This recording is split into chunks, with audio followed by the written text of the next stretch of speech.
Hi, I'm Jim Polk. I'm the assistant to the bishop and director of Connectional Ministries of the Arkansas Conference of the United Methodist Church, along with Bill and Jeremy. I want to welcome you to this episode of the Happy Hippie Jesus podcast. Thank you. Awesome. Hey, Jim, I'm especially excited about this episode of the Happy Hippie Jesus Show because you are one of the few guests we've ever had that have listened to our show before, so you kind of know what's going on. I have listened, and I'm probably the only one who's listened to 3 in a row, all before 6 a.m., but that's what I did today. Yeah. You guys scared me. Did we? I didn't know what to expect. I didn't know if this was going to be a video that I actually had to dress up, but now I could come naked. I mean, you've seen me before, Jim. You know you don't have to dress up. There you go. I mean, maybe like a wig with some, I don't know, hippie attire. That's me to the core. That defines me completely. Yes, absolutely. Yes. Yeah. Well, I'm kind of scared to ask you this, but I don't know. Bill's got this crazy idea about Jesus, that Jesus is, I don't know, digging Scooby snacks and listening to Woodstock music.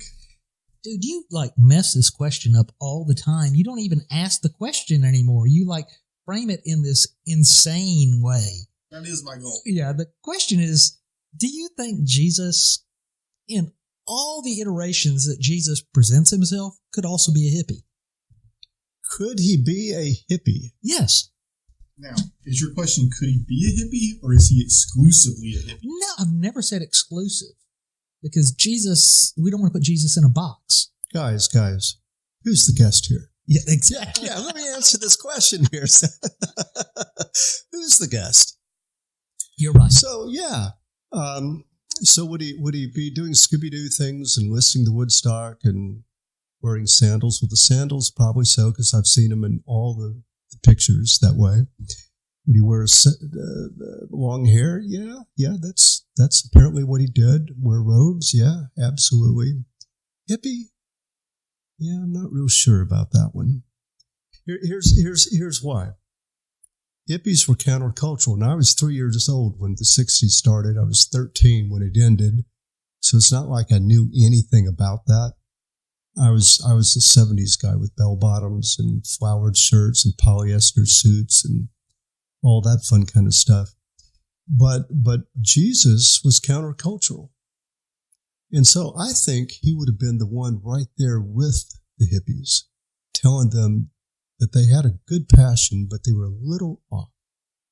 I think he'd have been the one standing right in the midst of those hippies saying, you're looking for something in these drugs. Let me tell you where you can really find out about love. You're looking for something in all these answers. You're looking to go against the culture. Let me tell you about a kingdom. Let me tell you about something else. I think he'd have been right there with them. And if he was still dressed the same way, he'd have looked like him too. Yeah. So he would have probably been on the bus further with Kim Kesey and said, hey, it's not about the electric Kool-Aid acid. No, but he might have been spray painting the side of the bus with some of them, but he'd have been putting little love things on it. Yeah. Jeremy, if you don't know who Kim Kesey is, he wrote One Flew Over the Cuckoo's Nest. Yeah. So who did I side with? I think I kind of sided with you. You sided with Jeremy. I think so. And it happens occasionally. So yeah, that gives me 6 wins. You're in good company. He's in good company, though, because he's with Delano. And he's with a few other people. Exactly. 5 other people to be exact, right? Yeah, right. Like that. 5 other people, yeah. You are not with Peter Ians, though, because he refused to play at all. He said, why is this my problem? Why was he even here then? It's been happening with a couple of our other guests. They've just been like, nope. Not going there. Yeah, that was Paul Atkins. He was like, nope, not going to do it. Well, I'll probably go to sleep tonight and have a dream, and Jesus will be flashing that peace sign that I see behind me. He'll have a smile, he'll have something in his hair, and I will wake up and say, what world am I in? Yes. That happens occasionally. And then you'll be in Bill's. Oh, thank you. So tell us a story. It can be from the Bible or from your own life, but a story that illustrates a little bit about how you understand Jesus. as I think about Jesus lately, I've been thinking really about Peter. As I've been going through the story of Peter and just thinking about that, I keep picturing Jesus in front of, behind of, around, arms around Peter. I've been hearing Peter's story and reading it, but Jesus is always there. I've been looking at it, thinking of Peter and my life and how there's so many similarities. Not, obviously, I'm not Peter, but I think of how Jesus was there reaching out to someone that most people wouldn't have paid any attention to. Just a fisherman, calling him to something greater, looking into Peter and seeing potential, seeing promise, seeing something even greater, a rock. And I watch as Peter rises and then he falls. And he learns a few things, and then it's like he forgets everything. And Jesus is always there, picking him up, brushing him off, saying, do better next time, learn something from this, keep going. I think of Peter when he got cocky, decided he knew more than he really did, and that he could take over, and Jesus somehow allows it to happen.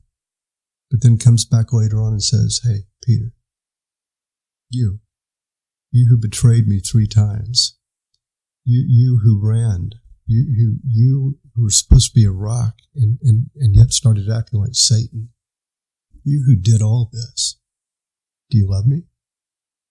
Do you really love me? Do you love me? Feed my sheep, feed my lambs, feed my sheep. And when I think of all that, it's not about Peter. I think of how Jesus interacted, and now it's my life. And I think of the times that God reached out to me and saw potential and just put it in my heart that maybe I could do more than I thought I could do. See, that's cool. And then think of those times when I stumbled and really did think I knew more than I did, could do more than I did. And I can look back and see the times Jesus would pick me up in various ways. I can remember the times when I think Jesus, if he'd been right there standing, would have said, okay, Jim, do you really love me? I mean, really? Why aren't you feeding my sheep? Why aren't you taking care of these lambs? Look me in the eye. Jim, do you love me? So when I think about Jesus, it's over a lifetime, and it changes so often. It's just this ever-evolving story of one who's with me all the time, picking me up, accepting me, moving me on, always pushing me to something more. Very personal, very real, very now. Up until now, I have never got this, and it's amazing how you just hear somebody repeat a story that you've heard 1,000 times and something new pops in. Do you suppose that when Jesus looked at Peter and said, "You're the rock," Jesus was looking at him the same way that Michelangelo looked at a piece of marble and said, "You're the rock"? And because artists, when they look at a piece of stone or marble, they don't see what it is in the moment, but they see what it could be. There are times he's the potter, and he's got us as a lump of clay. And he looks at that clay and said, "Hey, I know your name's Jim. I know where you were born. I know everything there is, but I know what you're going to become." And he starts shaping us. Maybe he looks at me. I like wood carving and woodwork. So for me, I'd say he looks at this piece of wood and says, "Wow, I can see the grain in this. I can see the knots. I can see the patterns. But wow, I'm going to do something special with you." And if it's a stone, I see that stone. I see that thing inside. I know if we chip away, there's going to be something sparkly inside, or maybe a crystal or an agate, or we're just going to do something with this. I think he looks at every one of us that way. And that's exciting to me. I mean, that's part of our good news. So we were talking a little bit before we started. You're going to visit some seminaries with cool socks. What advice, or what would you tell someone with the wisdom of someone who was born in 50s, whatever it was, to be a child of the 60s, looking back? 1957, so we'll just get it out there. So 62. I didn't want to do Well, I just thought I'd let you know. So what would I tell somebody who's just starting out in their path? Part of what I'd say is learn to love Jesus, learn to trust Jesus, then learn to trust Jesus a little more. I'd probably say God's got a plan for you, and you don't know what it is yet. And in 10 years, you won't know what it is yet. And throughout your life, you won't know what it is because it's constantly growing. Step into the moment. Trust God to open the doors. I'd probably say don't try too hard to open them yourself, because more often than not, I've seen people get that wrong. I've seen them get it wrong in ministry, always eyeing the next church they might go to or the next great thing that might happen. Said, God called you to be you. He's going to put you where you're going to thrive, you're going to do well, and He's going to stretch you. So I would tell people, don't be afraid. Don't be afraid of your weaknesses. God's going to use those weaknesses. I mean, I've learned that because so often I hear people in the beginning say, why would God call me? In fact, almost everyone that I've ever talked to says, why would God call someone like me? Because we see our weaknesses and say, that's what I've learned. God can take those and turn them into your greatest strengths, your greatest blessings. Don't run for your past. Don't run from your history. Embrace God is calling you. And that's exciting, exciting work. And then I'd probably say in the end, trust that God's got a great plan for you ahead. You started with learn to love Jesus and learn to trust Jesus. How has that happened in your life, or how has that developed for you over time? I'm one of the truly lucky people. I used to think this the dullest of stories, but I think it's one of the best. I grew up in a Christian family. I've got both sides of my family, they've been Christians. I just grew up in the church. There was really no question, and I didn't challenge it much.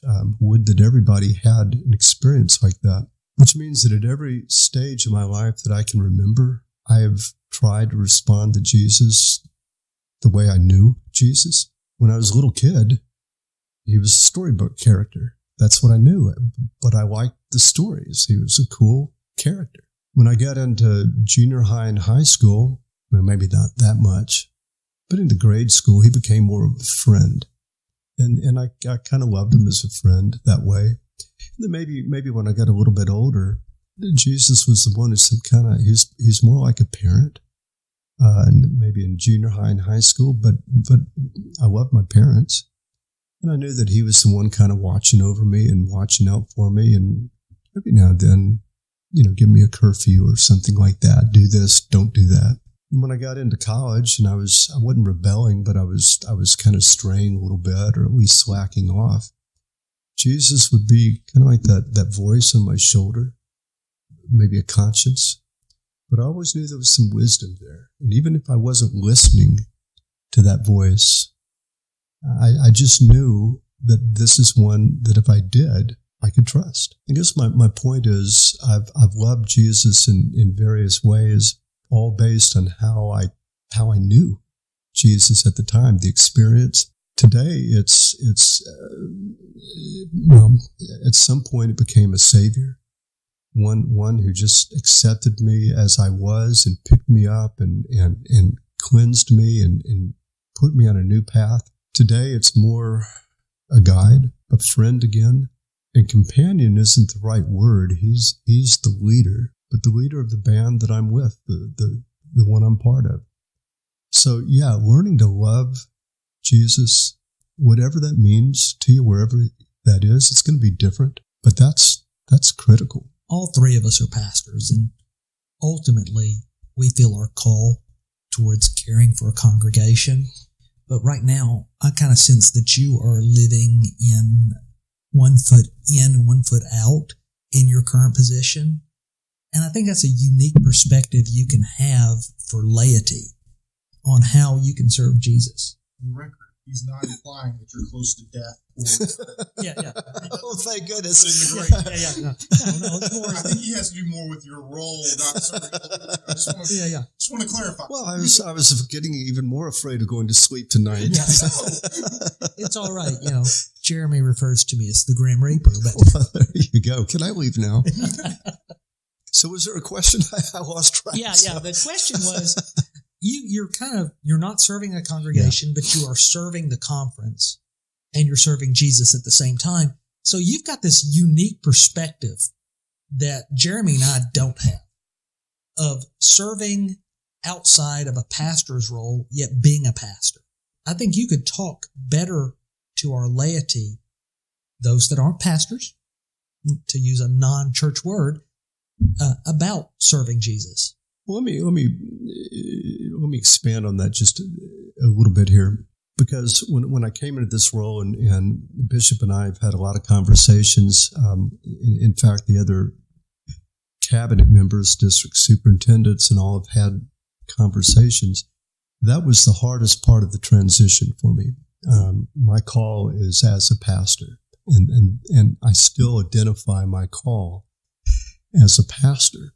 I look forward to the day someday, maybe after retirement, when I will go back to a church. Might be a small little church somewhere, but I look forward to that day when I'll be there, and I envy to this day the pastors when I go into visit a church on a Sunday morning.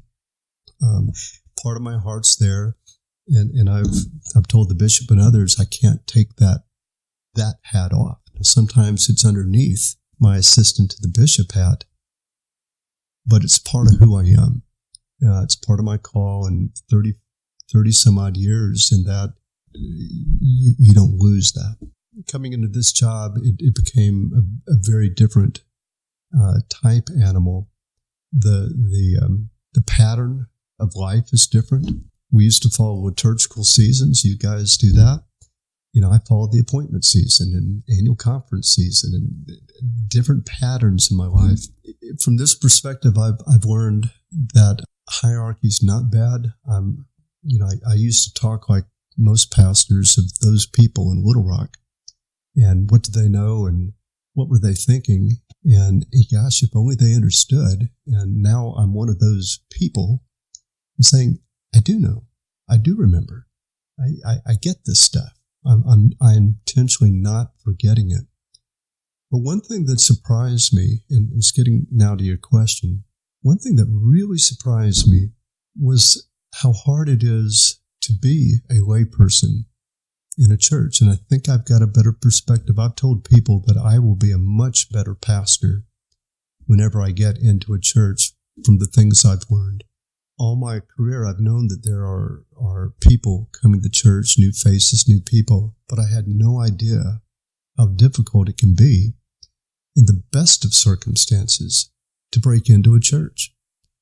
First time in my adult career, hear that, in my adult career, that I've had to kind of break into a church. Lots of good people, but it's so easy to feel like an outsider.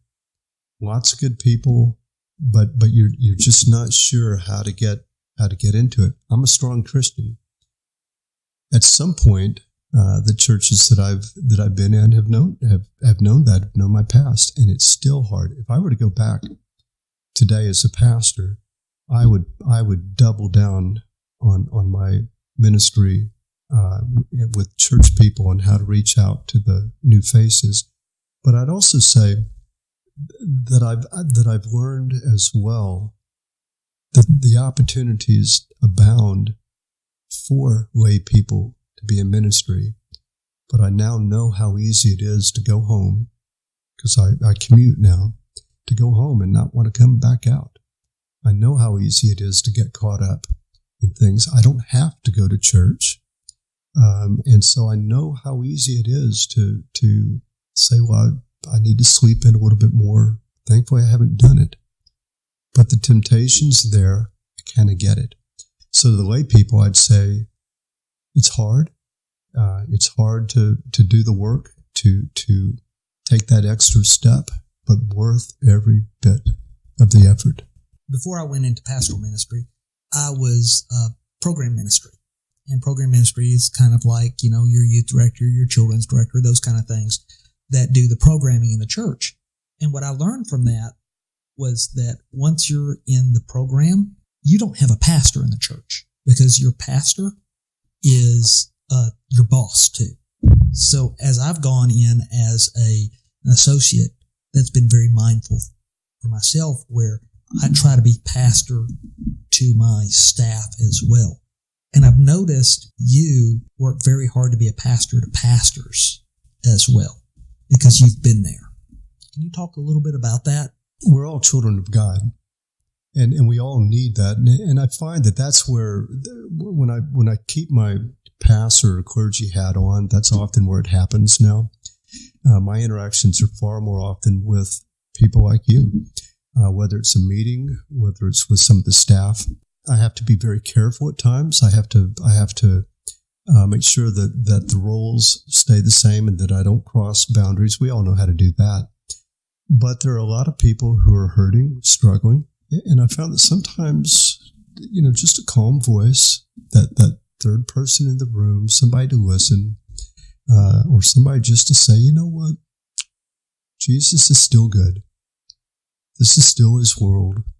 The church is going to be okay.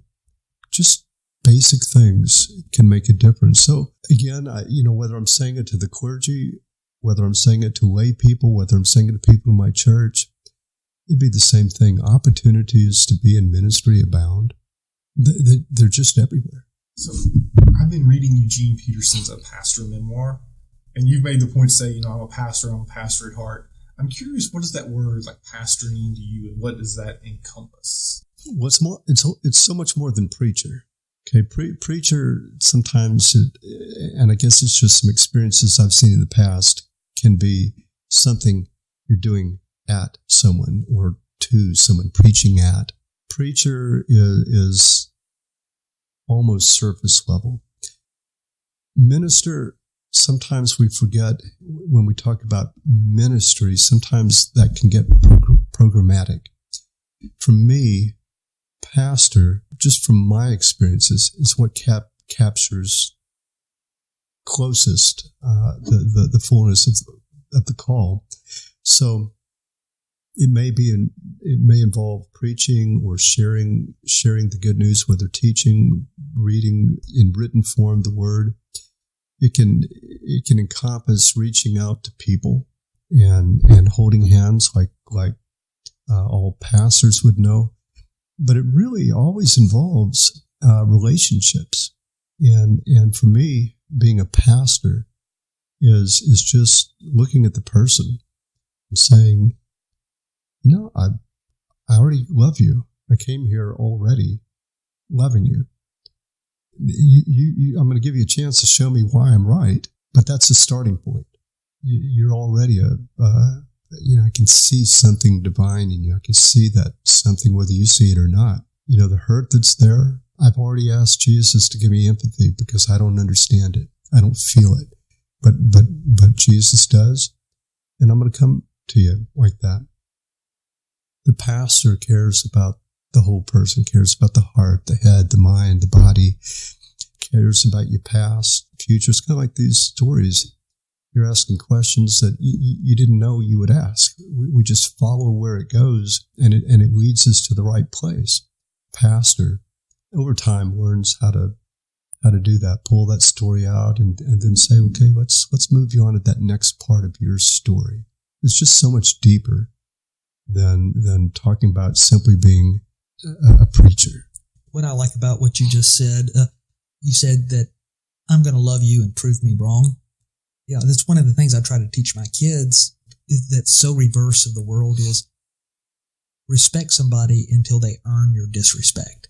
Now, it's okay if you prove me right, too. Don't get me wrong. Yeah. But that's one of the things I try to enforce in my children is, no, respect isn't something you earn. Respect is something you give. You earn disrespect. And I think the world has kind of got that backwards. Oh, we've lost it, yeah. And Christianity is what's supposed to set us straight. Are you implying the world has some things wrong? No, never. Not in a million years. Jesus would never do that. Not. I'm pretty sure the church has been transformed by the world. I think so sometimes, yes. Yeah, I'm more interested in Jesus than the church most of the time. Well, that's a helpful thing. Goes back to the hippie part, I guess, of Jesus, that countercultural influence that we have to be. I think when we lose that, we really lose sight of what Jesus was coming to do. We're always countercultural. I'm confident of that. We've got a lot to learn, but we've got a lot to share. So that's an important part to me. For you, what does it look like to be countercultural right now as the church? Let me back this one up, can I? Yeah, sure. Go ahead. You're the guest. When I was in seminary, I joined what was called the LO Society, LO Society, the Loyal Opposition Society. It was led by a professor on campus who just loved to tweak all the other professors. He was just constantly annoying them with comments and questions, and he would question the professors in ways students could never do. But then he'd come and question us after he invited us to his home. And he was always challenging us not to conform just to conform. So there are times when you want to do the right thing and the right way. But he said, don't ever forget, we're countercultural. We're the loyal opposition. We're going to live in this world. We're going to do the very best we can to make this world a better place. But we're not of this world. We're of a new kingdom. I had a chance to go to San Francisco.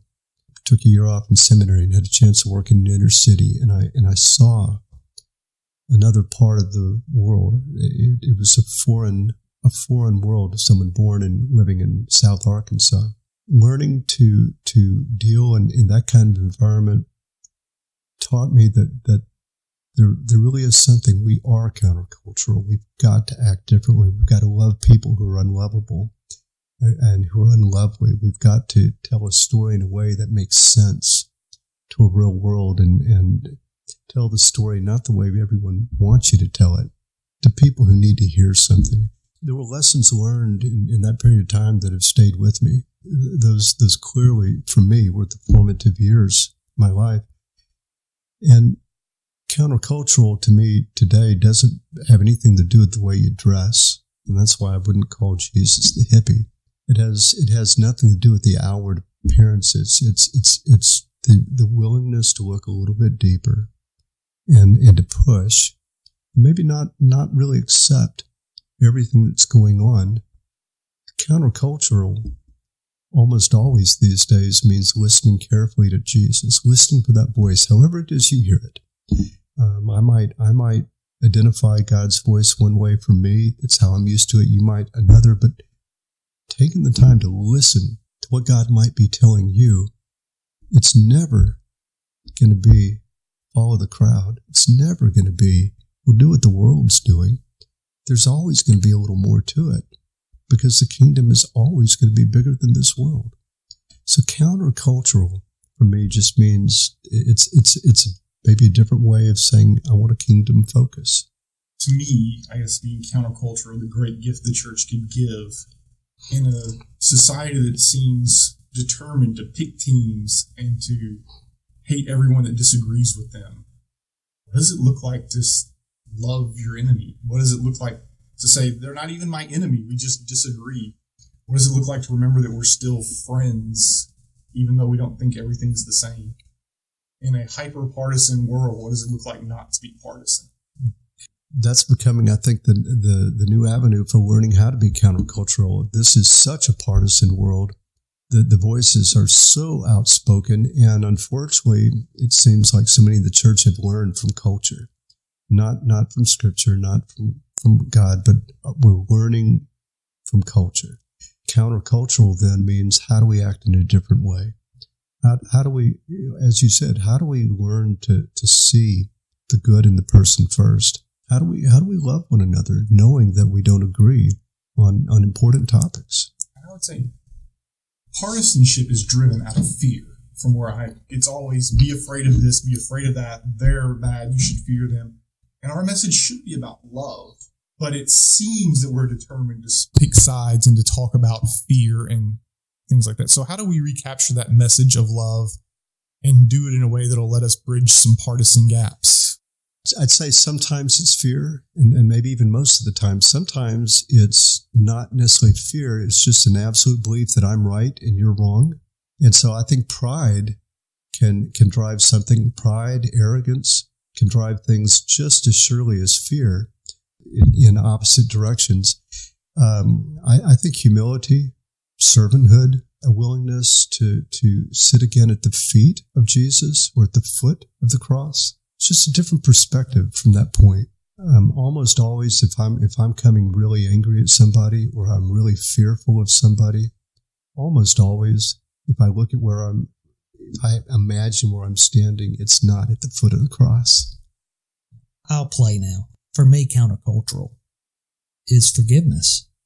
I mean, that's the most countercultural thing we can do right now, because we're in a place where we don't forgive for anything anymore. You say something 20 years ago and you are held accountable, even though you may have moved past that statement now. And we forget how to forgive. And to take love your enemy to its logical conclusion is that if we love our enemy, it means we have no enemies. I think forgiveness, when you think about it, it incorporates both love and humility. You've got to have a certain attitude about yourself to forgive. You've got to have some degree or willingness to humble yourself. You've got to have some degree of love toward that person in order to offer forgiveness. These two great concepts are so important, but they make all the difference. So I think in forgiveness, you bring these together. Exactly. I mean, forgiveness and love go hand in hand. I guess a minute ago, you talked about humility, and I don't think we have a good understanding of what that word means in our modern culture. We think of humility as that kind of false humility that, oh, who, me? I could never. So what is humility to you, or what's a good, healthy way to think about it? Well, a healthy way is it's not a put down. It is, I think, a healthy respect for who you are, for who you aren't, for what you can do well, and for what your growing points are. Humility is not thinking less of yourself. It's not thinking too much of yourself.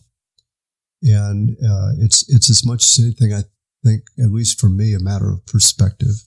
We talk a lot about getting ourselves out of the center and putting someone else, Christ, in. I think that's a big part. At this point in my life, I'm pretty aware of the things that I can do well, but I'm always aware that I can do more, and there are other people who can do any one of those things better than I can. The mix, good and bad, the things I do well, the things I don't, the mix that becomes me is what I have to offer the world.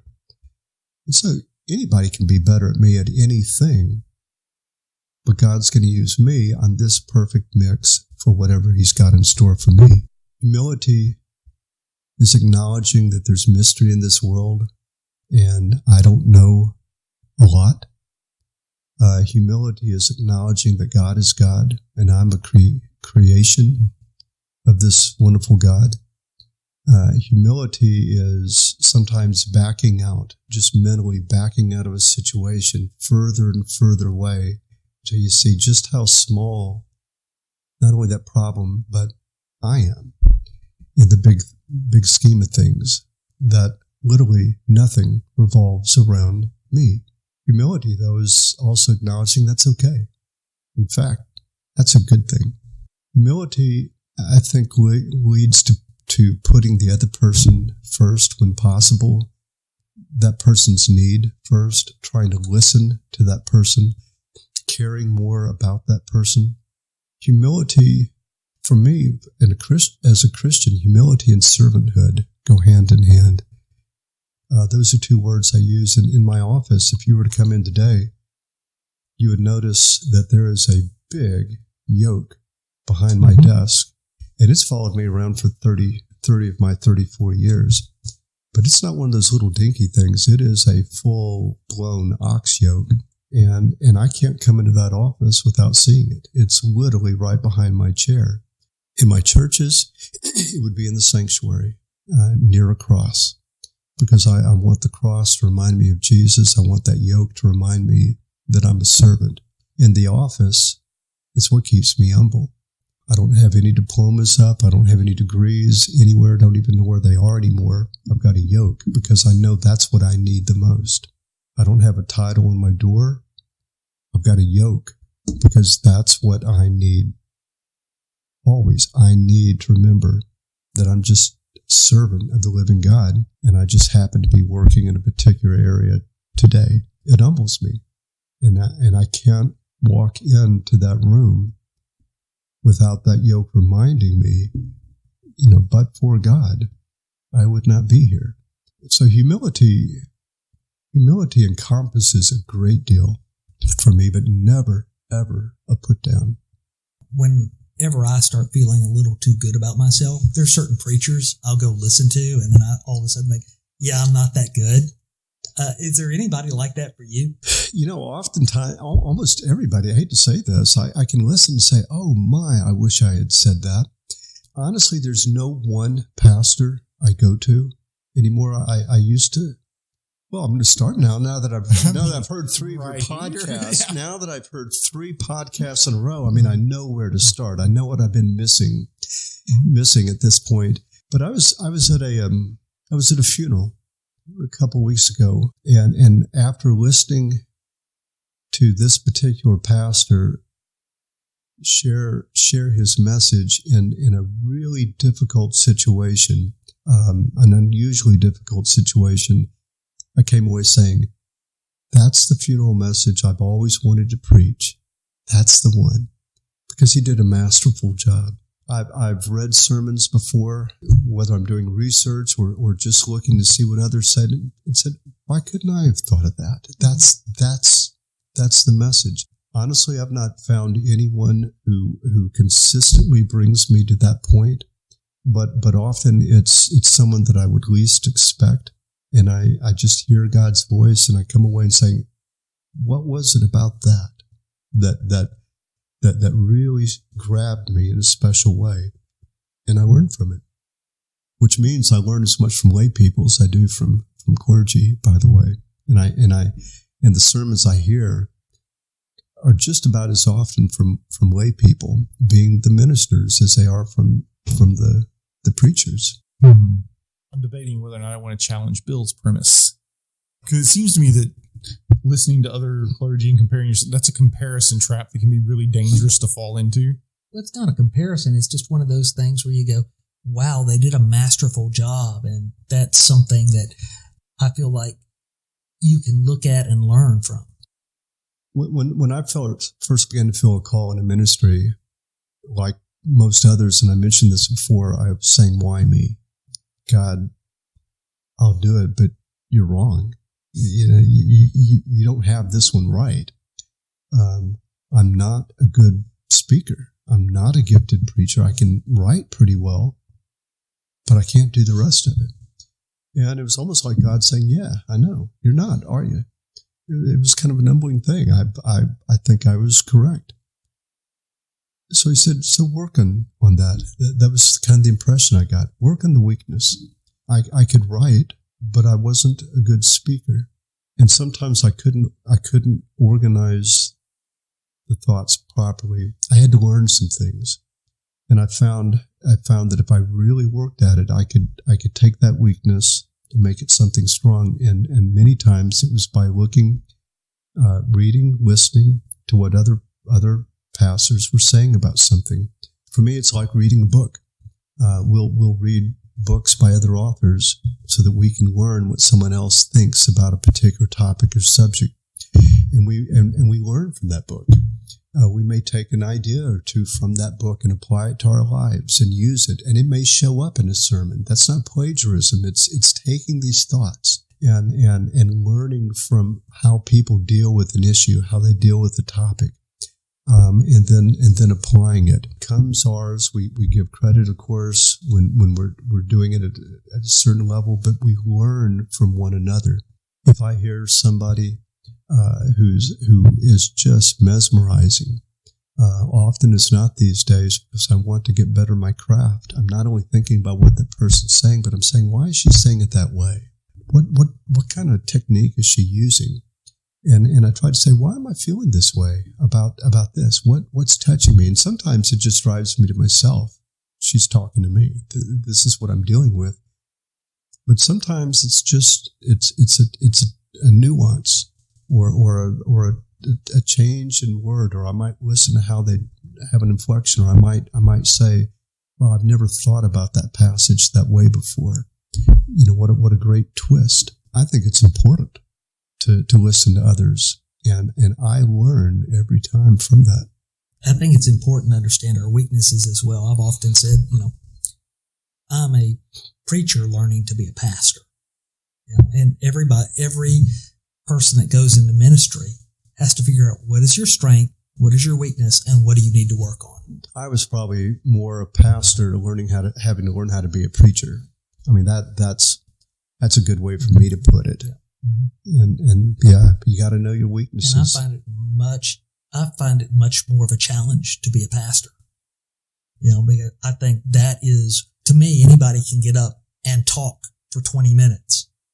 That's a great thing, but it takes a special person to be able to sit down with somebody and go through life and help them get through the most troublesome times of life. But I'll tell you that after 34 years of this, if you caught me after this and say, all right, tell me everything, Jim, you know about the love of God or some equally broad subject, I would probably be finished in 5 minutes, and my mind wouldn't know where else to go. I've said everything I can think of, because that's not a strong gift until I learn to focus on it, and to intentionally push myself to become better. All of us can take the strengths God uses and apply them. But we can take the areas where we're weak and say, God, help us become better at this.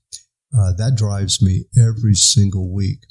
Every time I'm doing even a devotion, I have to work at it. But that drives me all the closer to Jesus.